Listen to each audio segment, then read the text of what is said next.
ഹൊയ് ഹൊയ് ഹൊയ് ഹൊയ് ഹൊയ് ഹൊയ് ഹോ തന്താ തന്താരേ തന്താ തന്താരേ ഹൊയ്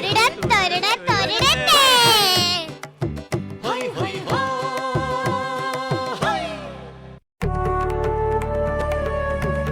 പി നരേന്ദ്രനാഥിന്റെ ബാലസാഹിത്യ കൃതികൾ. പറയിപെറ്റ പന്തിരുകുലം.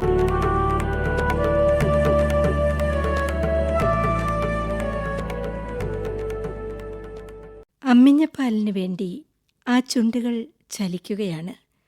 പഞ്ചമി ഒരു നിമിഷം അവിടെ നിന്നു. പഞ്ചമി, വരരുചിയുടെ ശബ്ദം, ഗൗരവം നിറഞ്ഞ ശബ്ദം. എന്താ നിന്നുകളഞ്ഞത്? വരൂ, എൻ്റെ കൂടെ നടക്കൂ. നടക്കാം. എൻ്റെ കുഞ്ഞിൻ്റെ ശബ്ദം ഒരിക്കൽ കൂടി ഞാൻ കേട്ടോട്ടെ. അവൾ കാതോർത്തു. പഞ്ചമി, വരരുചിയുടെ സ്വരം ഉയർന്നു. അമ്മേ, അമ്മ പോവുകയാണോ? ചോരക്കുഞ്ഞിനെ ഉപേക്ഷിച്ച് അതിൻ്റെ പെറ്റമ്മ പോവുകയാണോ? പഞ്ചമി പൊട്ടിക്കരഞ്ഞു. വരരുചിയുടെ കൈക്ക് കടന്നു പിടിച്ചു. മുന്നോട്ട് നടന്നു. ലേ ലേ കാതോർത്തുകൊണ്ട് പഞ്ചമി നടന്നു. അവസാനം ആ ശബ്ദം മനസ്സിൽ മാത്രം തങ്ങി നിന്നു. ഒരു തള്ളമാൻ തൻ്റെ കുഞ്ഞിന് മുല കൊടുക്കുന്ന കാഴ്ച അവൾ കണ്ടു. മൃഗങ്ങൾക്ക് പോലും മക്കളെ സ്നേഹമുണ്ട്. തനിക്ക് സ്നേഹമില്ലാഞ്ഞിട്ടാണോ? മോനെ, നിന്റെ പെറ്റമ്മയ്ക്ക് മാപ്പ് തരൂ. അമ്മ ഇതാ നിന്നെ ഉപേക്ഷിച്ചിരിക്കുന്നു. എൻ്റെ പൊന്നു മോനെ.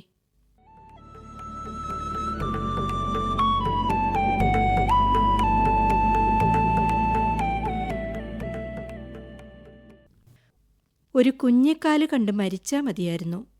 അന്തർജനം തൻ്റെ ഭർത്താവായ മേളത്തോൾ ബ്രാഹ്മണനോട് പറഞ്ഞു. സമാധാനമായിട്ടിരിക്കൂ. നമ്മുടെ ഈ യാത്ര സഫലമാകാതിരിക്കില്ല. ദേവി ഇത്തവണ നമ്മെ അനുഗ്രഹിക്കും.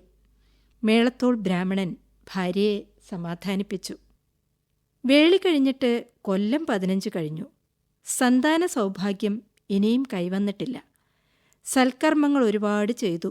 എന്നിട്ടും ഫലസിദ്ധിയുണ്ടായില്ല. ഗ്രാമത്തോട് തൊട്ടുരുമിക്കിടക്കുന്ന വനത്തിൽ ഒരു ദുർഗാക്ഷേത്രത്തിലെത്തി. ഉള്ളിൽ തട്ടി പ്രാർത്ഥിച്ചു. ഇല്ലത്തേക്ക് തിരിച്ചു. കരിമ്പാറയുടെ സമീപത്തെത്തി. അതാ കേൾക്കുന്നു ഒരു കുഞ്ഞിൻ്റെ കരച്ചിൽ. അയ്യോ, ഒരു കുഞ്ഞിൻ്റെ കരച്ചിലല്ലേ ഈ കേൾക്കണത്? അന്തർജനം പരിഭ്രമത്തോടെ ചോദിച്ചു. പാറയുടെ പിന്നിൽ ആദ്യം എത്തിയതും അവരായിരുന്നു. കുഞ്ഞിൻ്റെ സമീപം ഒരു പേടമാൻ നിന്നിരുന്നു. അന്തർജനത്തെ കണ്ടപ്പോൾ പേടമാൻ ഓടിമറഞ്ഞു. അന്തർജനം കുട്ടിയെ കോരിയെടുത്തു. സന്തോഷം സഹിക്കാനാവാതെ അവർ കരഞ്ഞു. ആൺകുട്ടിയാണ്.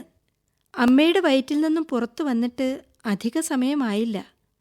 ഏതായാലും അമ്മിണിയുടെ ആഗ്രഹം സാധിച്ചുല്ലോ. മേളത്തോൾ ബ്രാഹ്മണൻ സന്തോഷം സഹിക്കാനാവാതെ പറഞ്ഞു. അന്തർജനം കുഞ്ഞിനെ മാറോടണച്ചു. തമലയിൽ നിന്നും തീർത്ഥജലമെടുത്ത് കുഞ്ഞിൻ്റെ വായിൽ വീഴ്ത്തി. അവൻ ഞൊട്ടിനുണച്ച് ജലം അകത്താക്കി. ഈശ്വരാ, നല്ലൊരാൺകുഞ്ഞ്. ഇവനീ കാട്ടിൽ ഉപേക്ഷിച്ചു പോയവൾ ആരായാലും ദൈവം പൊറുക്കില്ല, അന്തർജനം പറഞ്ഞു. ഭൃത്യന്മാർ വെള്ളം കൊണ്ടുവന്നു. അന്തർജനം കാല് നീട്ടിയിരുന്നു. കുഞ്ഞിനെ മടിയിൽ വെച്ച് കുളിപ്പിച്ചു. ചേലാഞ്ചലം കൊണ്ട് തുവർത്തി. എഴുന്നേൽക്കൂ, ഇല്ലത്തേക്ക് പോകാം, ബ്രാഹ്മണൻ പറഞ്ഞു. എല്ലാവരും പുറപ്പെട്ടു. കുഞ്ഞിനെ അടിയനെടുത്തോളാം, ഒരു വേലക്കാരി പറഞ്ഞു. വേണ്ട, ഞാൻ തന്നെ എടുത്തോളാം, അന്തർജനം പറഞ്ഞു. ഇല്ലത്തെത്തി. പി നരേന്ദ്രനാഥിന്റെ ബാലസാഹിത്യ കൃതികൾ വായിച്ചത് പ്രീതി.